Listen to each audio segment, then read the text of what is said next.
시청자 여러분 안녕하십니까? 김종현 애널리스트입니다. 자, 이 시간은 증시에 대한 여러 가지 이야기를 해보는 시간인데요.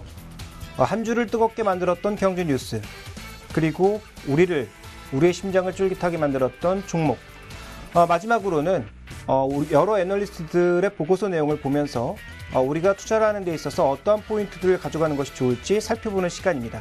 자, 오늘은 그 첫 시간으로서 여러 가지 뉴스와 함께 종목들의 얘기, 그리고 리포트까지 펼쳐가도록 하겠습니다. 잠시 후에 뵙겠습니다.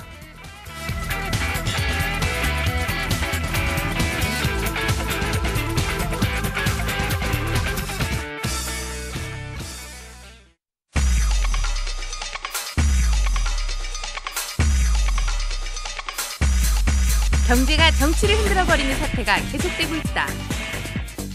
이집트와 포르투갈이 보여주는 세계 경제의 불편한 진실. 국가 기밀을 유출했다는 이유로 국제 미아가 된 스노든이 보여주는 꼼꼼한 산업 포인트. 이슈를 좀 세게 건드려봅니다. 뒷방 신세로 봤던 통신 장비의 부활. 실적은 분기 최고라는데 우리를 실망시켰다는 삼성전자. 알아야 할 종목의 진실. 종목 대 종목에서 붙어봅니다. 리포트 뒤집기. 증권사 리포트, 믿어야 할까, 버려야 할까? 분석들을 좀 뒤집어 봅니다. 궁금하시죠? 증시 깨부수기 시작합니다.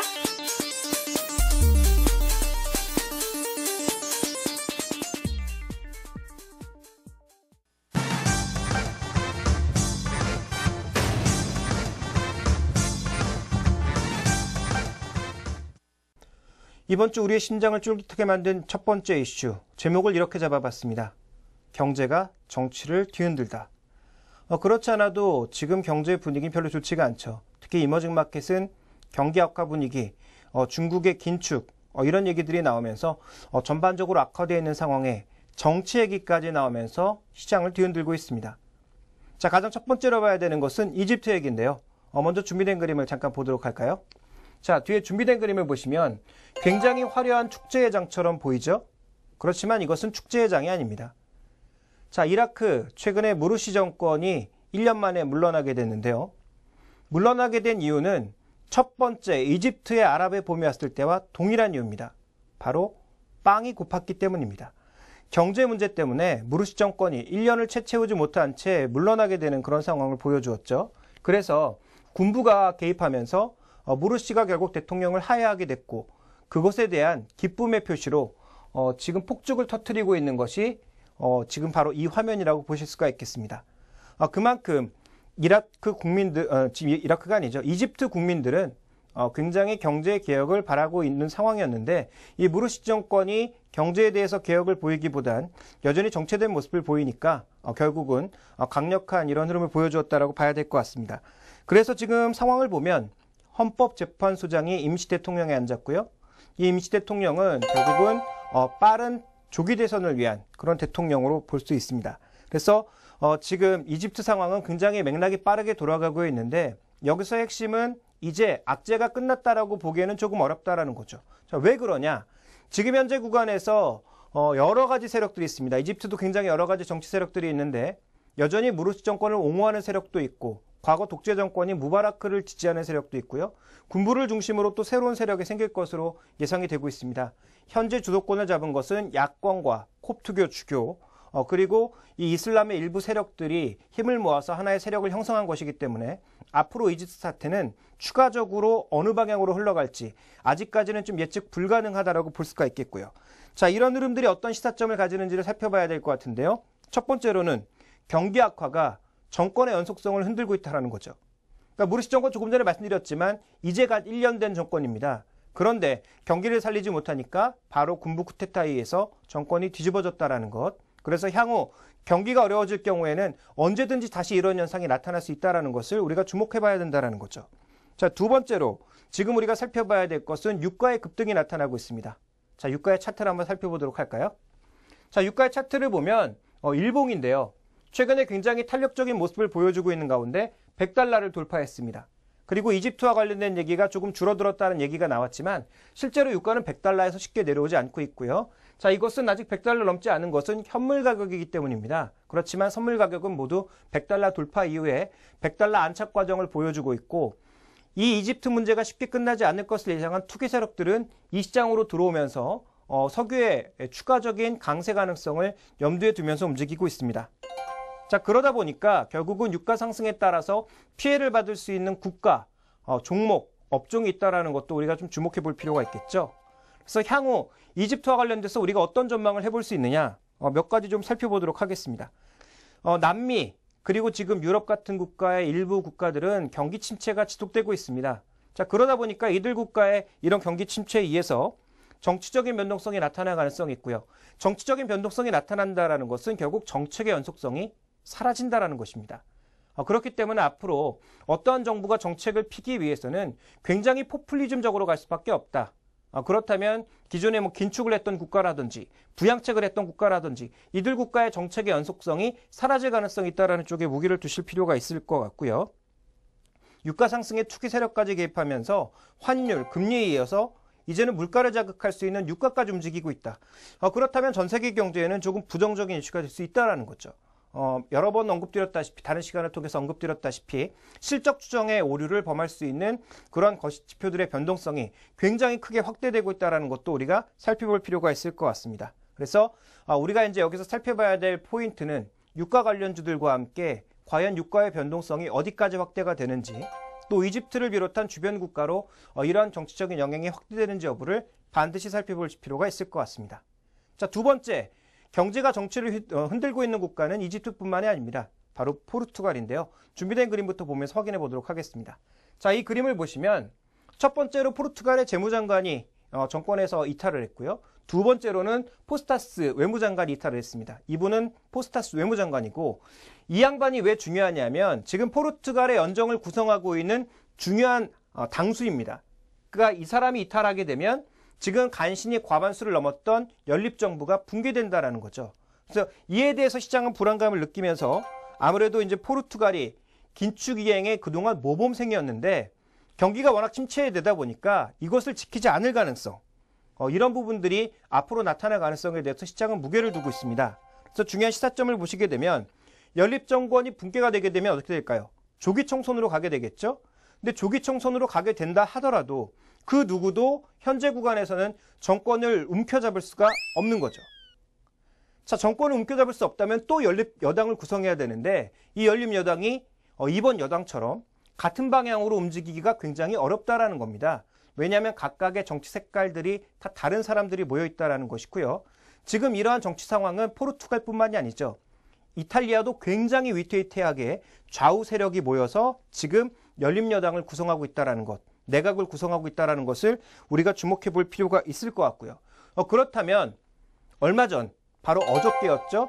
이 포르투갈 금리가 장중 8%를 넘었던 것처럼 금융시장의 요동은 앞으로도 이어질 수 있다는 점, 이런 부분들을 우리가 주목해 볼 필요가 있을 것 같습니다. 그래서 영향을 살펴본다면 지금 금리가 지금 여기 7.47%까지 나와 있는데요. 실제로 장중에는 8%도 넘어가면서 이 앞전에 보여주지 않았던 한 달 만에 굉장히 탄력적인 반등을 보여주고 있다는 점을 주목해 볼 필요가 있는 거고요. 이 구간에서 증시도 출렁였고 전체적인 금융시장도 같이 출렁였다는 거죠. 그래서 이런 부분들에 대해서 좀 고민해 볼 필요가 있을 것 같고요. 지금 그리스 그렇지 않아도 문제가 생기면서 2차 부채 탕감 이런 얘기를 하고 있는 상황인데, 만약에 이제 포르투갈을 포함해서 스페인, 이태리 이런 국가들까지 전반적으로 문제가 생긴다면 그것은 아무래도 시장에 부담이 될 가능성이 충분히 있습니다. 여기서의 핵심은 포르투갈, 그리스도 문제지만 이 문제가 다시 스페인이나 이태리까지 확산된다면 더 문제가 될 가능성이 있다는 것인데요. 그렇지 않아도 전 세계 금리가 동반해서 상승하고 있는 구간이기 때문에 부실 국가들의 문제, 정치적인 변동성에 의해서 더 크게 확대될 수 있다는 점을 주목해 볼 필요가 있겠고요.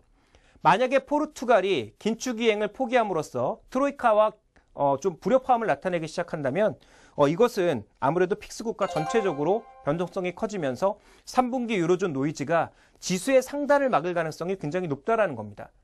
이태리나 스페인으로 확대되지 않는다면 조정폭은 제한적이겠죠. 왜? 이미 다 경험을 했습니다. 설마 그리스가 디폴트 된다고 하더라도 전 세계 경제에 미치는 영향은 굉장히 작다. 그래서 그 부분이 이제 시장의 하락 요인으로 작용하기에는 좀 어렵다라고 보여지지만 만약에 이것이 이제 더 큰 국가로 확대될 경우에는 문제가 될 수 있다라는 거죠.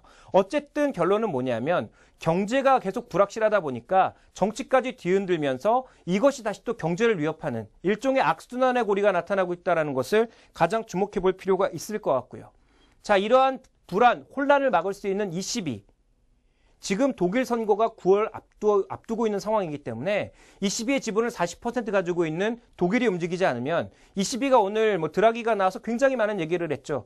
지금까지 얘기 나왔던 모든 대책들을 다 쓸 수도 있다. 우리 항상 열려있다. 이런 얘기를 하면서 유럽 시장을 폭등시켰습니다만 중요한 건 뭐냐면 그럼에도 불구하고 드라기 혼자는 아무것도 결정할 수 없다라는 것이 핵심입니다. 그래서 독일의 의사 없이는 결국은 드라기 혼자 모든 정책들을 펼 수가 없는 구간이기 때문에 드라기에게는 중요하지 않다.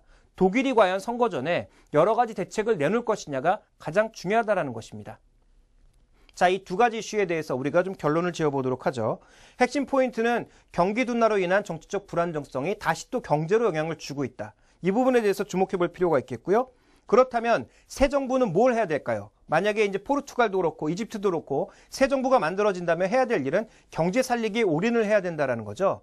그런데 이러한 경제 살리기가 어떤 방향으로 전개돼야 되겠습니까? 기존의 긴축이라든지 이런 방향으로 가게 되면 그렇지 않아도 긴축과 경제 악화 때문에 힘들어했던 국민들이 동의를 할까요? 제가 보기에는 100% 아니라고 보고 있습니다. 그런 관점에서 본다면 이들 국가들은 향후 굉장히 공격적인 부양, 즉 통화 완화 같은 정책 부양이 아니라 국가의 재정을 사용하는 그런 부양책을 쓸 가능성이 조금 더 높지 않을까라고 보고 있는데 여기까지 가기에는 굉장히 시간이 오래 걸린다라는 거죠. 그렇다면 그 시간이 오래 걸리기 이전 단기적인 상황에서 살펴봐야 되는데 단기적인 상황에서는 말씀드렸다시피 금융시장의 변동성이 확대될 수 있는 구간이기 때문에 또 이것이 지수를 아래로 끌어내리진 않는다고 하더라도 지수의 상단을 제한할 수 있는 중요한 요소이기 때문에 이 구간에서 우리가 살펴봐야 될 것은 주식 투자에 있어서 단기로 보면 투자의 기간을 짧게 잡는 것이 필요하다는 거죠. 그리고 길게 보면 어떻게 가야 되겠습니까? 가장 중요한 것은 결국은 이들 국가가 나설 수 있는 가장 좋은 효율적인 투자의 정책은 중동과 북아프리카를 중심으로 투자를 늘리는 것밖에 없다라는 것이고요. 사람들이 체감하는 경기를 가장 좋게 살리기 위해선 건설 경기만큼 좋은 것이 없다라는 점에서 중동과 북아프리카에 투자하고 있는 그런 이 플랜트 관련 종목군들 지금은 아니겠지만 장기적인 관점에서는 여전히 관심권에 둬야 될 것 같고요. 유럽도 아마 마찬가지일 겁니다. 추가적인 부양을 위해서는 한 국가의 재정 정책을 쓰는 것이 아니라 어느 정도의 재정 통합을 통해서 유럽 전반적인 뉴딜 정책이 필요하다는 것이 얼마 전 한 경제학자의 얘기였는데요. 자, 이 얘기가 현실화될 가능성에 대해서 장기적으로는 무게를 두고 보시는 게 좀 좋지 않을까 이렇게 판단하고 있습니다. 이집트하고 유가의 관계가 뭔가요?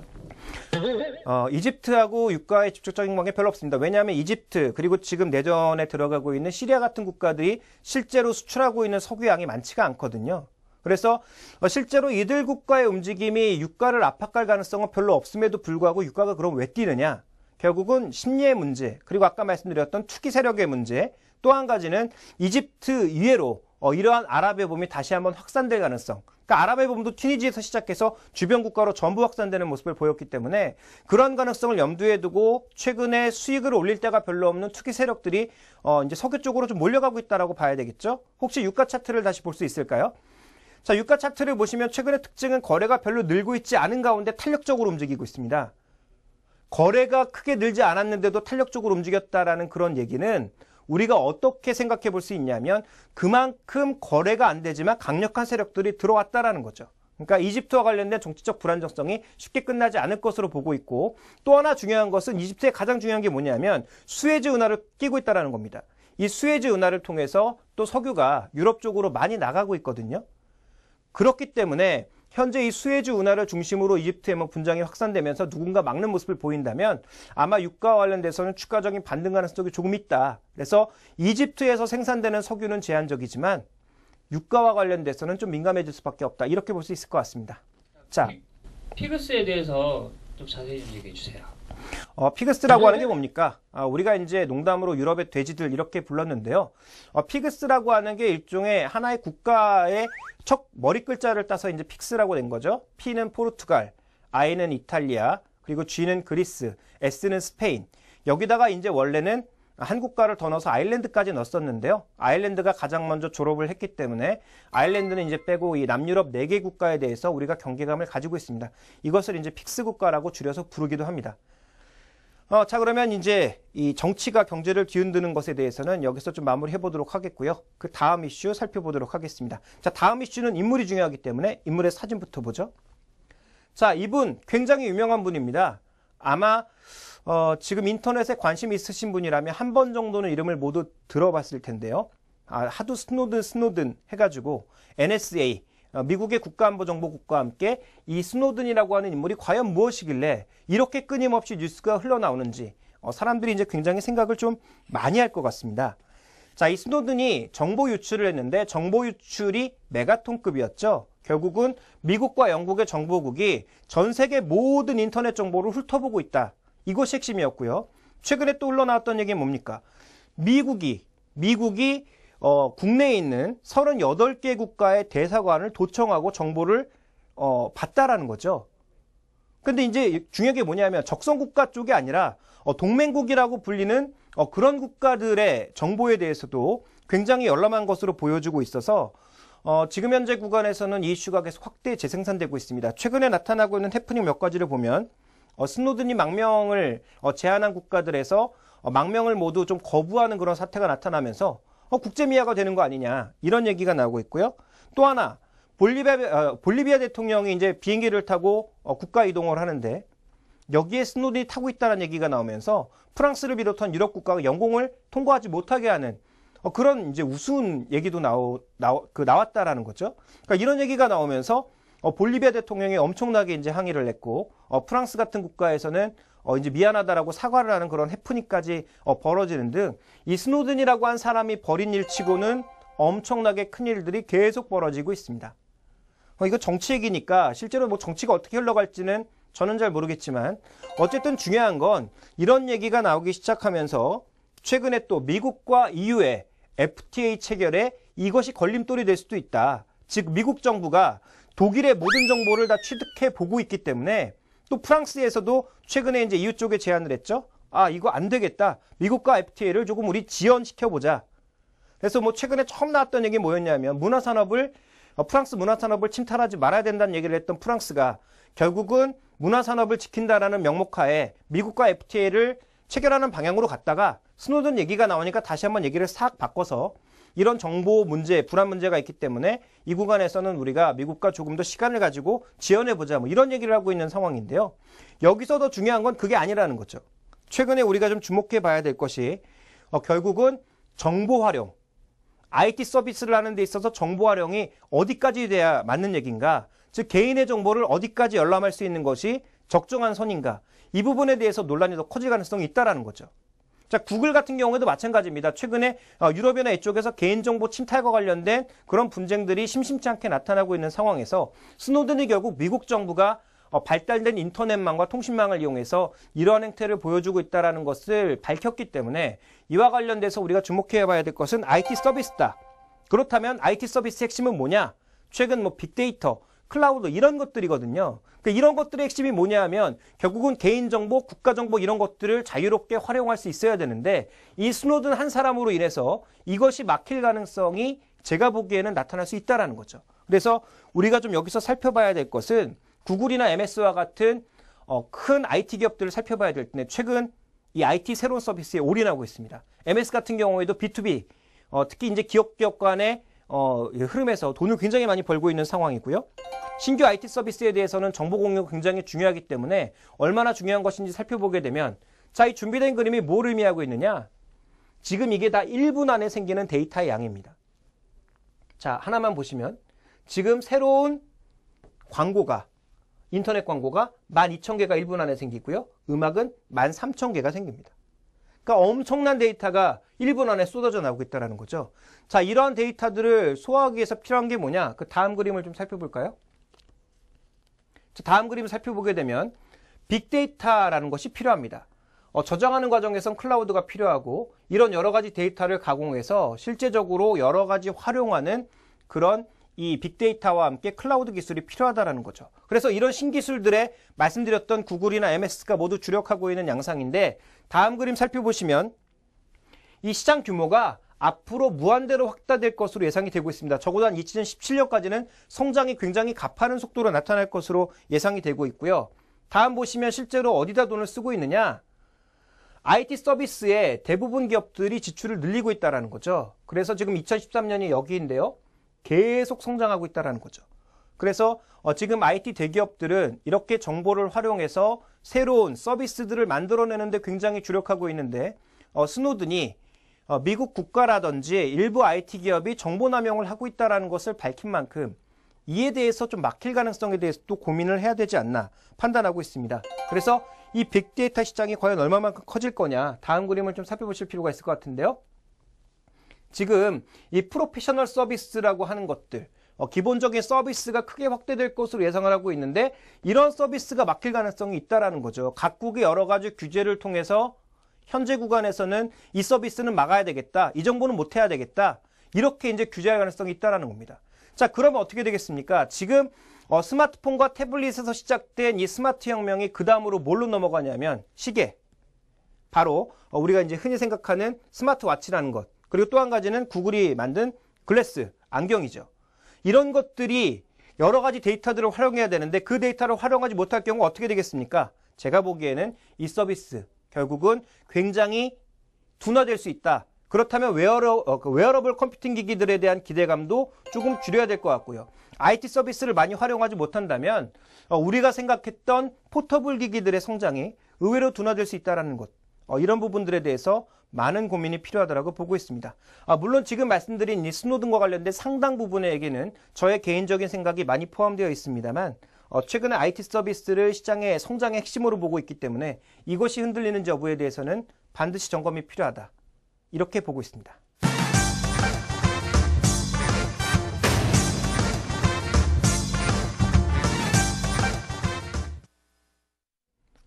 네, 최근 프로야구 보시면 프로야구를 정리해주는 1시간짜리 프로그램들이 모든 스포츠 채널에 있습니다. 거기에 보면 항상 뒷부분에 핫앤 콜드 플레이어 이런 것들이 나오게 되죠. 자, 이 시간은 그런 시간입니다. 이번 주로 좀 뜨겁게 달군 종목들 그리고 상대적으로 좀 부진한 종목들 이런 종목들에 대해 살펴보도록 하겠는데요. 가장 먼저 핫 플레이어 통신 장비주에 대해서 살펴보도록 하겠습니다.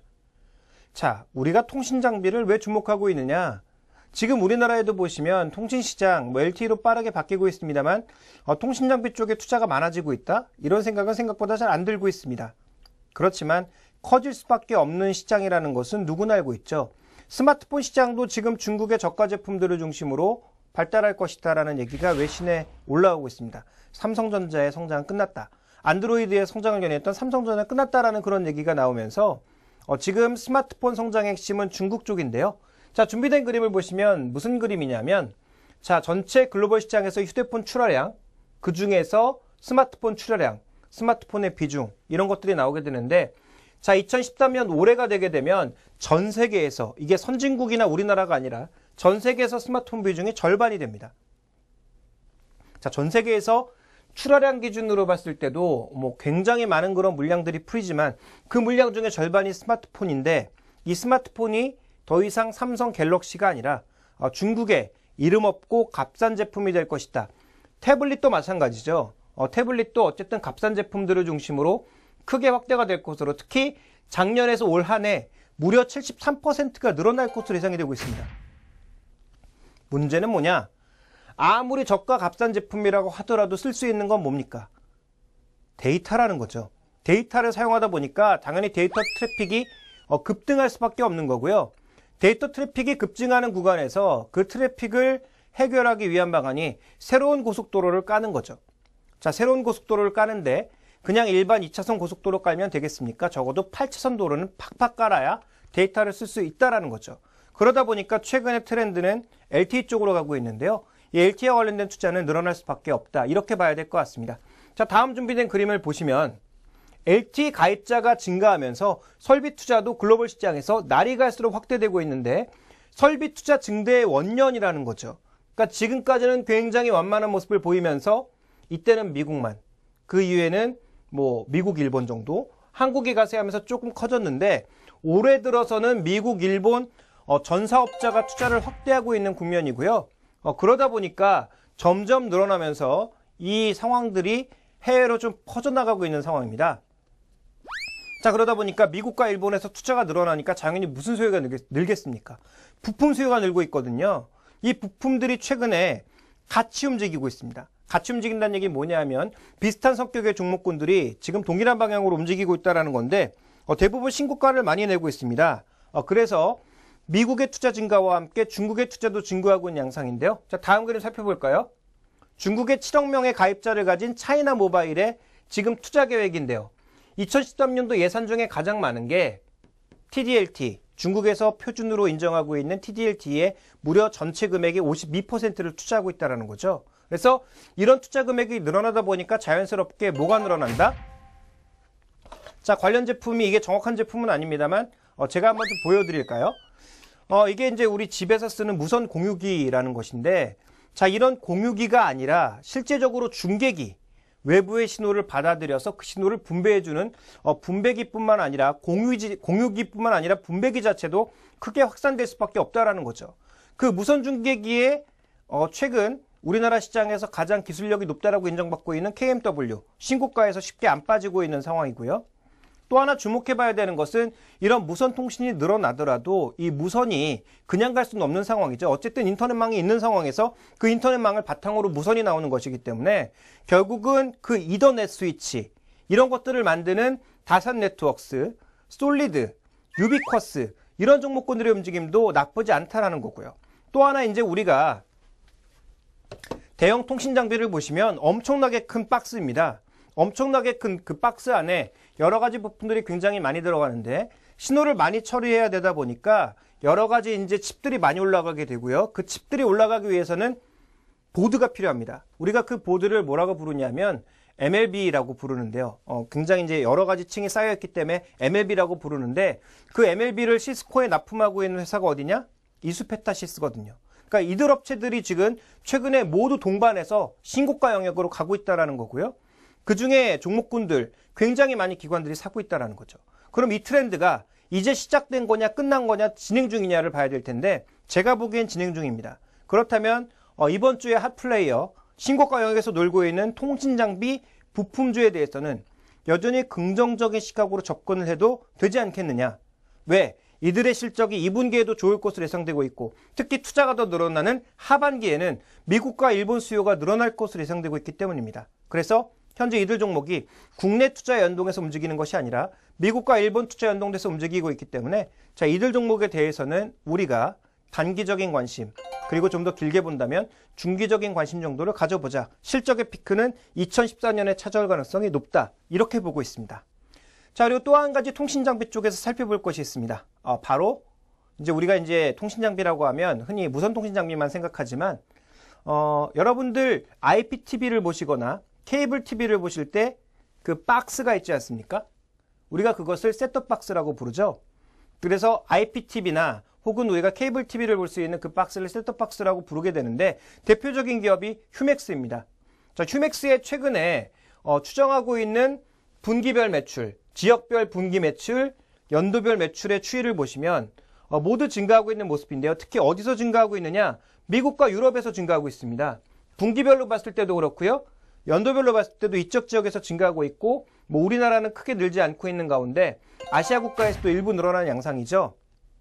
자, 이게 시사점이 뭐냐면 과거에는 지금 이 보시는 TV, 이 TV 안에다가 셋탑박스를 내장했습니다. 그러니까 TV 안에 셋탑박스가 들어가 있으니까 따로 셋탑박스를 살 필요가 없었죠. 그런데 최근에 이제 트렌드는 어떻게 바뀌고 있냐면 이 셋탑박스가 TV 밖으로 다시 나오는 게 추세고요. 그리고 이 나와 있는 이 서버 역할을 하는 이 셋탑박스는 단순하게 케이블 TV 하나만 하는 것이 아니라 게임 셋탑박스도 되고 일종의 미디어 서버 역할을 하면서 역할이 바뀌고 있다는 거죠. 왜냐하면 케이블 TV가 아니라 IPTV로 바꾸기 때문에 인터넷 기반의 셋탑박스는 굉장히 다양한 서비스들을 여기다 갖다 붙일 수 있는 겁니다. 예를 들어서 뭐 구글 TV 셋탑박스라든지 애플의 ITV 셋탑박스라든지 이런 것들이 이제 점점 확산될 가능성이 있다라는 거고요. 그러면서 휴맥스의 매출이 신장될 것으로 예상이 되고 있기 때문에 글로벌 시장에 셋탑박스, 그런데 과거의 셋탑박스가 아닌 미디어 서버의 제품들을 납품하고 있는 가온미디어나 휴맥스와 같은 종목군들에 대해서도 아까 말씀드렸던 통신장비와 함께 같이 관심을 가져보시는 것이 어떨까 이렇게 생각이 듭니다. 지금 뭐 KMW, 다산네트워크, 솔리드 뭐 이런 종목들이 장입에서 너무 많이 올랐는데 지금 사도 돼요? 네, 오를 만한 이유가 있으니까 오르는 겁니다. 물론 시장이 이제 지수 중심으로 가게 되면 단기 반등을 보였던 종목군들이 뭐 기간 조정 내지는 박스권으로 전환될 가능성도 있겠죠. 그런데 이 성장 스토리가 아직 끝나지 않았다라는 것에 주목해봐야 되고요. 초기의 상승을 주도한 것은 장기 투자자들이었지만 최근 들어서는 기관 투자자들의 매수가도 늘고 있다는 것을 주목해볼 필요가 있는 거고, 이들의 매출이 KMW는 미국 스프린트향 매출이 많이 늘고 있는 양상이고요. 솔리드를 비롯한 다산 네트워크스는 일본향 매출이 많이 늘고 있습니다. 그런데 미국과 일본의 주요 통신사들도 우리나라처럼 순위가 쫙 나오죠. 미국 버라이즌 1위, AT&T 2위, 티모바일 3위 뭐 이런 식으로 쭉 순위가 있는데 지금 투자를 하고 있는 것은 버라이즌이 아니라 2위부터 4위권 업체들이 투자를 하고 있고요. 일본도 마찬가지입니다. NTT 도코모를 제외한 나머지 업체들의 투자가 확대가 되면서 나타나고 있는 현상이기 때문에 이 현상은 일시적일 것 같진 않고요. 국내에서도 주파수 재분배가 곧 끝나게 되죠. 재분배 끝나게 되면 아마 KT를 중심으로 추가 투자가 나타날 가능성이 있다는 점에서 아무래도 업체 선두권 내에 있는 이런 종목군들에 대해서는 여전히 관심을 가져보자 이렇게 말씀을 드리고 싶고요. 그리고 마지막에 말씀드렸던 이 휴맥스라고 하는 기업도 4분기에 미국의 컴캐스트향 매출이 기대가 되고 있습니다. 만약에 기대만큼 이루어진다면 향후 추가적인 매출 증대를 생각해 볼 수 있기 때문에 이들 종목의 밸류에이션이 전반적으로 비싸지 않다라는 관점에서 지금 주가는 상당히 올라 있는 상황이지만 오를 만한 이유가 있었다라는 관점에서 사도 된다라고 보고 있습니다.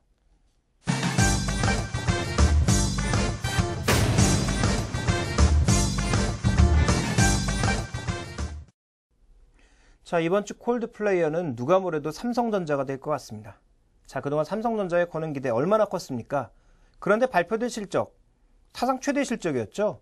분기 기준으로도 사상 최대 실적이었고 지금 굉장히 실적의 추이는 좋았는데 시장의 기대가 너무 높았습니다. 그러다 보니까 삼성전자는 오늘도 외국인들의 매물에 굉장히 압력을 받는 모습을 보여주었습니다. 그런데 삼성전자, 중요한 것은 2분기 실적일까요? 제가 보기엔 2분기 실적에 대한 실망감도 일부 있었지만 더 중요한 것은 3, 4분기, 더 강한 기대를 걸고 있는 3, 4분기에 대해서 우리가 조금 환상을 깰 필요가 있지 않나 이렇게 판단하고 있습니다. 자, 오늘 삼성전자에 대해서 나온 내용들을 보면 예상에 못 미쳤지만 그래도 좋다, 하반기에는 더 좋다, 좋다 얘기만 나오고 있는데요. 글쎄요, 조금은 경계감을 가질 필요가 아직은 있다 이렇게 판단하고 있는데 그 근거에 대해서 우리가 몇 가지 짚어보도록 하겠습니다. 자, 삼성전자의 주요 사업부 디스플레이를 띄어냈기 때문에 이제 반도체, 시스템 LSI, 그리고 이제 가전 미디어 부분, 그리고 휴대폰 부분, 이 크게 네 가지 부분으로 나눠볼 수가 있는 거죠. 이 네 가지 부분에 대해서 한 가지 짚어보도록 하겠습니다. 가장 먼저 살펴봐야 될 것은 D램 부분입니다. 자, 먼저 D램의 가격 전망을 좀 보실 필요가 있겠죠. 자, D램의 가격이 어떻게 올라왔습니까? 상반기에 굉장히 강했거든요. 물론 최근 들어선 정체를 보여주고 있습니다만, 자, 지금 월별로 한번 따져볼까요? 월별로 따져보시면 지금 월별로 10%씩 계속 올라왔습니다. 자, 가격이 물론 바닥 수준이었으니까 빠르게 올라왔겠지만 초반에는 굉장히 강했는데 이게 올 하반기로 가면 갈수록 둔화되거나 마이너스로 전환될 가능성이 높다라고 시장은 보고 있습니다. 시장 전문가들이 이렇게 보고 있는 거죠. 왜냐하면 앞단에서는 중국의 컴퓨터 제조업체들이 엄청나게 D램을 샀지만 지금은 재고를 이제 축적하는 과정에서 줄이고 있는 과정으로 가고 있고 하반기에 PC 판매가 여전히 크게 늘지는 않을 것으로 예상되고 있기 때문입니다. 자, 왜냐하면 아까 통신장비 쪽에서 말씀드렸던 대로 스마트 기기로 워낙 바뀌다 보니까 지금 PC를 사용하는 빈도는 과거에 비해서 많이 줄어들었다라고 봐야 되겠죠. 그래서 D램의 중요한 한 분야인 지금 PC용 D램에 대해서는 하반기 전망 별로 안 좋다라고 보고 있습니다. 자, 그러면 가장 많은 기대를 걸고 있는 모바일 D램은 어떨까요? 다음 그림 살펴볼까요?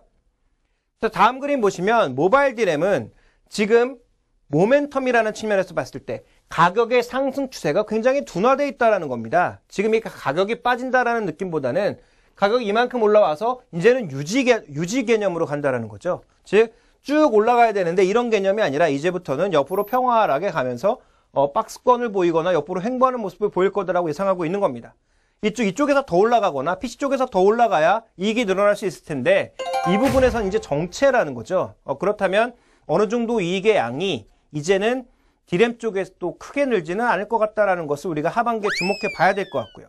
자, 그 다음 살펴봐야 되는 것은 시스템 LSI입니다. 자, 삼성전자가 그동안 가장 약했던 게 뭘까요?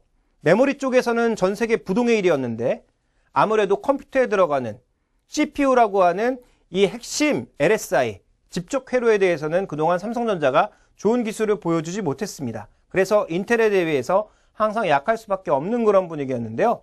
자, 모바일 시장으로 중심으로 오면서 ARM이라고 하는 굉장히 뛰어난 회사와 애플이 손을 잡고 그 기술을 바탕으로 애플에 들어가는 칩을 누가 만들었습니까? 인텔이나 퀄컴이 아닌 삼성이 만들었거든요.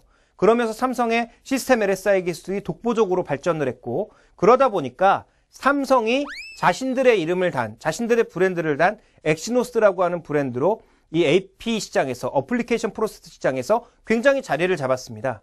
그런데 지금 인텔이 끼어들고 있습니다. 근데 인텔이 지금 공정이 22나노 공정까지 와 있어서 삼성과 비슷한 공정의 수준이고요. 문제는 이 칩의 능력이, 실버몬트라고 불리는 이 칩의 능력이 안투투에서 쿼드런트 벤치마크로 봤을 때 무려 삼성전자의 똑같은 퍼포먼스의 칩과 무려 만점 이상의 차이를 보여주고 있다는 점. 더 놀라운 건 인텔의 칩은 1.1GHz로 돌고 있다는 거죠. 그래서 우리가 이제 칩을 얘기를 할 때 그 앞에 숫자들이 막 붙어 있는데요. 그 숫자가 뭐냐면 능력을 최대치까지 끌어올렸을 때를 얘기하는 겁니다. 그런데 그 능력을 절반 정도만 쓰고 있는데도 불구하고 삼성전자와 객관적인 수치로 비교해 봤을 때 무려 만점이 차이가 난다는 것은 그만큼 인텔의 칩이 앞으로 모바일 시장에서 큰 영향력을 발휘할 가능성이 있다는 것을 얘기해 준다는 거죠. 그렇다면 인텔이 앞으로 더 14나노 기술, 앞으로 이제 점점 더 가고 있기 때문에 삼성과 비슷한 속도로 가겠지만 인텔이라고 하는 이 경쟁자가 끼어든 것은 굉장한 스트레스라는 거죠. 삼성도 이번에 새로운 태블릿에 인텔의 칩을 쓰기로 했습니다. 자신들이 충분히 만들어낼 수 있는 능력이 있음에도 불구하고 결국은 삼성도 인텔의 칩의 중요한 부분, 이 능력을 인정을 했다라는 거고요. 그렇다면 앞으로 애플이라든지 뭐 소니라든지 여러 업체들 쪽에서 퀄컴이나 이런 업체들보다는 인텔의 모바일 칩을 사용할 가능성에 대해서 경계를 해야 된다는 것이 또 하나의 변동 요인이고요. 자, 마지막으로 살펴보도록 하겠습니다. 자, 그 다음 살펴봐야 될 것은 자, 이게 삼성 갤럭시 폰입니다. 삼성 갤럭시 폰 좋은 거 다 알고 있습니다. 갤럭시 S4 좋습니다. 그런데 최근에 뭐 가격이 높아서 안 팔렸다고요? 제가 보기엔 천만의 말씀입니다. 가격이 높아서 안 팔린 부분도 분명히 있겠고 국내에서 이제 보조금을 안 주니까 안 팔린 부분도 있지만 하반기로 넘어가면 뭐가 문제냐면 경쟁작들이 나온다라는 거죠. 자, 지금 소니 익스페리아의 호나미라고 하는 폰인데 이 폰의 핵심은 카메라 기능이 괴물이 수준이라는 거죠. 그러니까 화소도 2000만 화소라는 굉장히 많은 화소를 보여주고 있습니다. 그런데 이제 여기서 우리가 좀 주의해야 될 건 2000만 화소라는 건 그만큼 큰 사진을 찍을 수 있다는 얘기고요. 화질이 좋다는 얘기는 아니거든요. 근데 이 안에서 쓰이는 CMOS라고 하는 핵심 칩이 그 소니의 사이버샷에 들어가는 디카에 들어가는 그 칩을 거의 동일하게 쓰고 있다는 거고요. 여기서 돌릴 수 있는 화면의 크기도 무려 우리가 UHD, 울트라 HD라고 얘기하는 정도 규모의 동영상이 무리 없이 돌아간다는 거죠. 그러니까 지금 스펙만으로 비교해 봤을 때 갤럭시 S4 나올 갤럭시 노트 3에 비해서 또 엄청나게 좋은 폰이라는 거고요. 그 다음을 보시죠. 다음을 보시면 모토로라의 X라고 하는 폰인데 이 폰 핵심은 다른 거 없습니다. 뭐 스타일러스 펜이 있고 뭐가 있고 다 필요 없고요. 가격이 삼성전자보다 $200 아래 수준으로 내려갈 것이다라는 얘기가 미국에서 끊임없이 나오고 있습니다. 자, 그렇다면 스펙은 비슷한데 한쪽은 스펙이 더 좋고요. 이 지금 모토 X 같은 경우에는 낮은 가격으로 시장에 보급을 할 것으로 보여주고 있기 때문에 이 부분이 향후 삼성전자의 세트 판매에 부담이 될 수 있다. 그러니까 삼성전자도 많이 팔기 위해선 가격을 다운시켜서 이익률을 내려야 된다는 거죠. 그래서 지금 미국에서도 전체 시장 PR이 14배 정도인데 애플이 아이폰 5에 실패하면서 결국 어떻게 됐습니까? 8배, 9배 정도의 수준에서 PR에서 움직이고 있거든요. 그러니까 우리나라 지금 PR이 8배, 9배 수준인데 삼성전자의 향후 수익률이 줄어든다면 그 정도 수준이거나 그 정도 아래 수준에서 움직일 수밖에 없다라는 거죠. 왜냐하면 삼성전자 주가의 드라이버는 실적이 아니라 새로운 폰에 대한 기대감, 향후 이익이 늘어날 것에 대한 기대감이 결국은 주가를 받쳐왔기 때문입니다. 이것이 꺾인다면 삼성전자의 주가 탄력은 상대적으로 줄어들 수밖에 없다라는 점을 우리가 주목을 해봐야 될 것 같고요. 자, 그렇다면 투자 전략 한마디로 요약해 보겠습니다. 지금 팔긴 아깝지만 상승 기대감은 조금 줄여갈 필요가 있겠다. 그리고 4분기, 3, 4분기에 이런 경쟁작들이 나왔을 때도 삼성전자의 판매가 견조하다면 150만 원 의외로 금방 돌파될 수 있다는 관점에 접근이 필요합니다. 그래서 보유하신 분이라면 지금 팔긴 너무 아깝고요. 신규 매수를 노리시는 분이라면 제가 보기에는 조금 기회를 포착하는 여유가 필요하다. 이렇게 요약해 보겠습니다.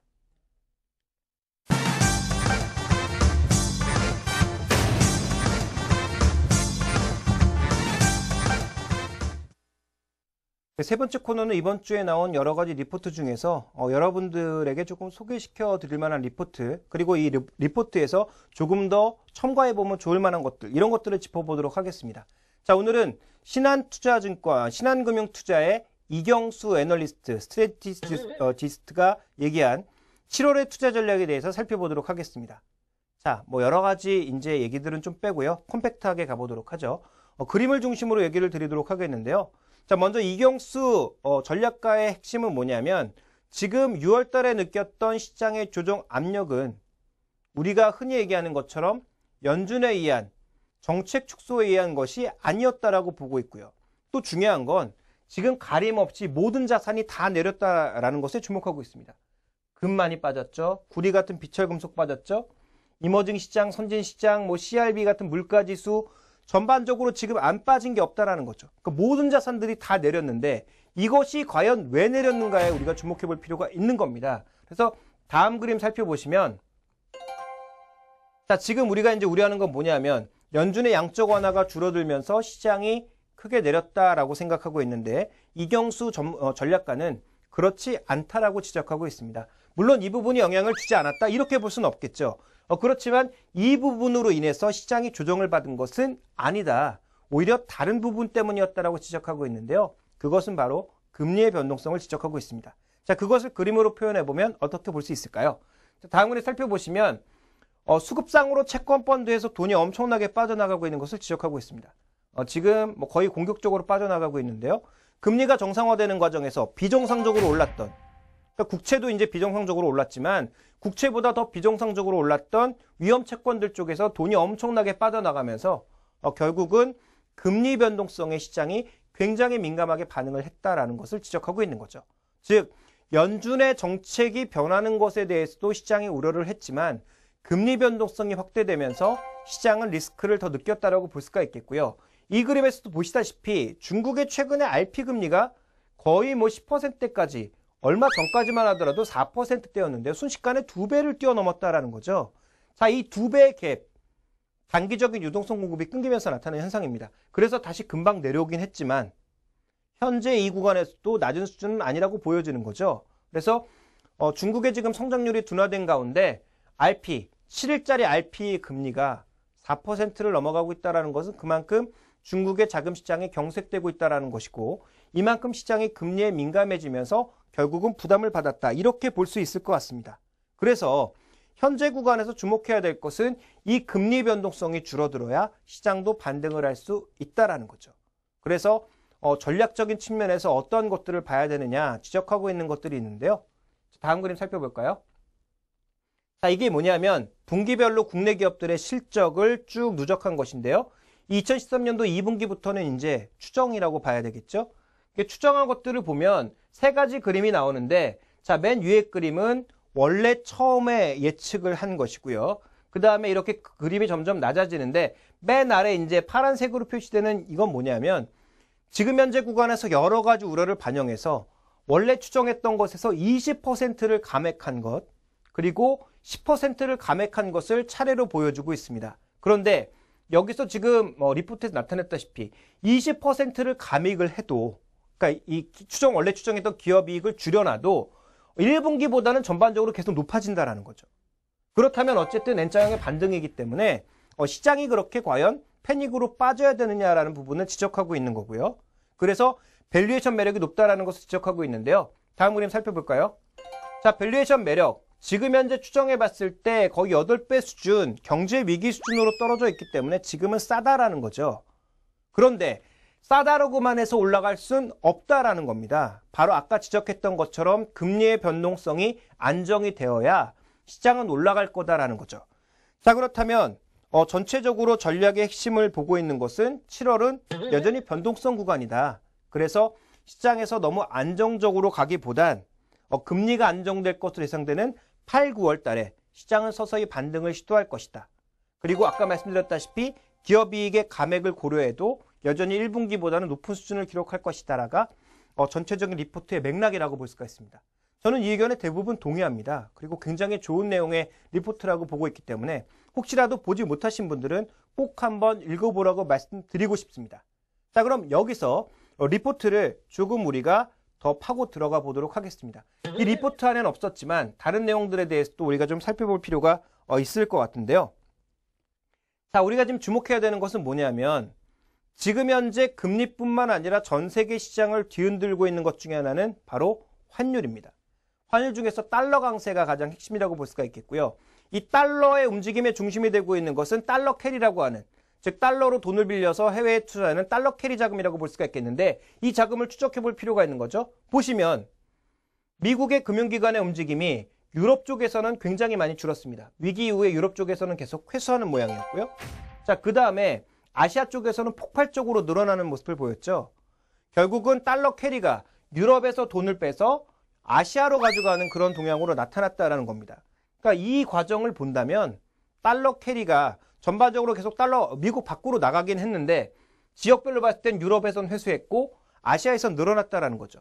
물론 양쪽의 단위가 다르기 때문에 지금 금액으로 봤을 땐 유럽에서 더 많이 빠져나온 겁니다. 자, 이쪽은 1000단위고요. 이쪽은 단위가 50단위이기 때문에 금액으로 봤을 때는 아시아 굉장히 많이 들어간 것 같지만 유럽에서 빠진 만큼 들어간 것은 아니죠. 어쨌든 중요한 것은 유럽에선 빠졌지만 아시아 쪽에서 많이 들어왔다라는 거고요. 이것이 어떤 현상을 낳았는지를 우리가 살펴볼 필요가 있겠죠. 다음 그림 살펴보시죠. 국가별로 보면 지금 싱가포르 같은 국가에 돈이 엄청나게 들어갔고요. 홍콩 많이 들어갔고 그 다음에 중국이나 한국은 생각보다 별로 많이 들어가지 않았고요. 인도네시아, 일본 같은 국가들의 돈이 엄청나게 들어갔습니다.